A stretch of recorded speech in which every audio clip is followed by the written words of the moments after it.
sa ating mga kapatid, sa mga namumuno, no, naman ng pagsasaayos dito sa kalsada ng Burgos, Calao, Loton, Rojas Boulevard. Ako, congratulations. Keep it up. Matagumpay, mapayapa. So far, as we speak.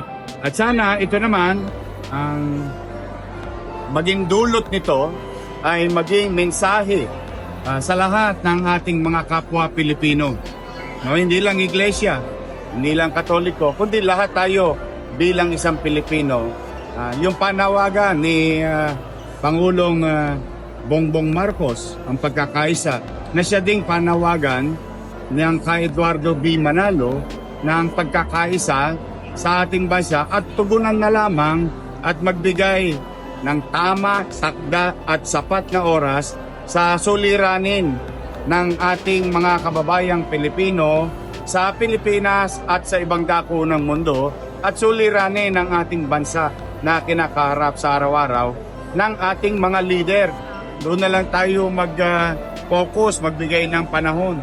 Yung paano natin iangat, isasaayos at magbigay ng kapanatagan sa bawat pamilyang Pilipino dito sa ating bansa bilang isang leader.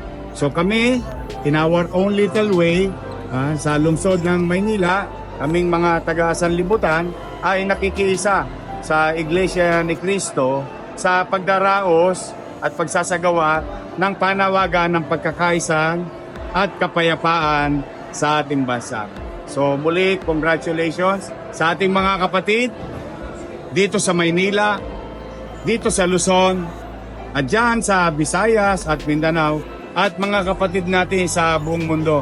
Pumanatag kayo, nangingibabaw at patuloy nangunguna ang panawagan ng kapayapaan at pagkakaisa sa ating bansa. Kaya muli po, congratulations kay Eduardo P. Manalo. Maraming salamat po sa panawagan ninyo. Thank you po. Thank you. Thank you.